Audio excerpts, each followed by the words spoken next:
Hello and welcome to your channel as they like it. Recently हमारे prime minister Narendra Modi साहब ने unveil किया है स्टैचू ऑफ अलूरी सीतारामा राजू, और ये स्टैचू अनवील किया गया है at Bhimavaram in Andhra Pradesh to mark the 125th birth anniversary of this freedom fighter. ऐसे में एग्जाम के व्यू पॉइंट से ये इम्पॉर्टेंट हो जाता है कि अलूरी सीतारामा राजू कौन है और क्या योगदान रहा है इनका हमारे फ्रीडम मूवमेंट में। तो आइए जानते हैं ये complete topic. Recently Alluri Sitarama Raju का एक 30 feet tall bronze statue prime minister ने अनवील किया है।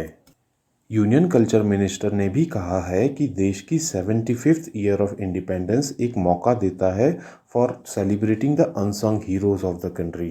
Last month home minister Amit Shah ने अल्लू सीतारामन राजू को along with Ramji Gaur and Kumaram Bhim को बताया था as the prominent leaders who stood against the Nizams. आइए अब ब्रीफ में जानते हैं अलूरी सीतारामा राजू की पर्सनल लाइफ के बारे में। अलूरी राजू का जन्म प्रेजेंट डे आंध्र प्रदेश में अराउंड 1897 में हुआ था। ऐसा कहा जाता है कि वो 18 साल की उम्र में सन्यासी बन गए थे और उनका एक मिस्टिकल ऑरा था। ट्राइबल लोगों में इनकी खासी पहचान थी because of his knowledge of astrology, medicine and his ability to tame wild animals. Rampa revolt के हीरो अलूरी राजू ही थे। आइए जानते हैं क्या हुआ था रंपा रिबेलियन में। 1922 के रंपा रिबेलियन को मनियम रिबेलियन के नाम से भी जाना जाता है। ये एक ट्राइबल अपराइजिंग है in the Godavari agency of the Madras presidency in British India. Rampa rebellion के हीरो थे अलूरी सीतारामा राजू। इस एरिया में tribals podu system of cultivation follow करते थे। पोडू सिस्टम ऑफ कल्टीवेशन में हर साल कुछ फॉरेस्ट को क्लियर किया जाता था for the cultivation.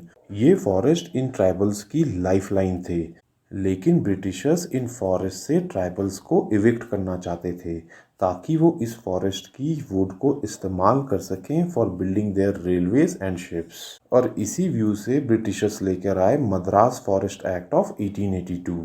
Madras forest act ने रेस्ट्रिक्ट कर दिया free movement of the tribal communities और सीवियर रिस्ट्रिक्शंस लगा दी गई on the Podu agriculture system. इसी एक्ट के अगेंस्ट एक ट्राइबल अपराइजिंग हुई जिसको रंपा रिबेलियन के नाम से जाना जाता है, और ये स्टार्ट हुई थी इन अगस्त 1922 और ये चलती रही टिल मई 1924 जब अलूरी राजू को पकड़ लिया गया और एग्जीक्यूट कर दिया गया। कुछ समय पहले ही वाइस प्रेसिडेंट ऑफ इंडिया ने भी अलूरी राजू की बर्थ प्लेस को विजिट किया था इन पंद्रंगी विलेज नियर विशाखापट्टनम आंध्र प्रदेश। इन सब चीज़ों से ये पता चलता है कि एग्ज़ाम के व्यू पॉइंट से ये टॉपिक बहुत इम्पॉर्टेंट हो गया है। रंपा रिबेलियन महात्मा गांधी के नॉन कॉपरेशन मूवमेंट से कोइंसाइड करता था। एनसीईआरटी की बुक्स में बताया गया है कि राजू महात्मा गांधी की ग्रेटनेस से काफ़ी प्रभावित थे और उन्होंने लोगों को परसुएट किया कि वो खादी पहने और वो नॉन कॉपरेशन मूवमेंट में गांधी जी का साथ दें। हालांकि राजू का मानना था कि इंडिया को लिबरेट किया जा सकता है only by force and not by non violence. इससे पहले 1986 में इंडियन पोस्टल डिपार्टमेंट ने एक stamp in the honour of Raju issue की थी।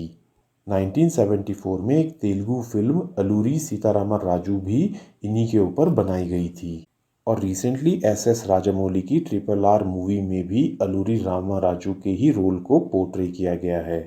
गवर्नमेंट का फोकस रिसेंटली ट्राइबल अपराइजिंग और ट्राइबल हीरोज़ के रिवोल्ट पर काफ़ी हो गया है, इसलिए एग्ज़ाम के व्यू पॉइंट से आपको ये सब जानने बहुत ज़रूरी हैं। इनके ऊपर हमने डिटेल्ड वीडियोस ऑलरेडी बना रखी हैं in the name of tribal uprising, जिनको आप हमारे चैनल की हिस्ट्री की प्लेलिस्ट में जाके आराम से देख सकते हैं। यहाँ पे ये बात भी जान लें कि 2021 नवंबर में गवर्नमेंट ने फर्स्ट ट्राइबल डे सेलिब्रेशन के दौरान, जो कि मनाया गया था on the birth anniversary of Birsa Munda, announce किया था setting up of 10 tribal museums across the country. तो दोस्तों ये थी हमारी कवरेज रिगार्डिंग अलूरी सीतारामा राजू, जो कि एग्ज़ाम के व्यू पॉइंट से काफ़ी इंपॉर्टेंट है।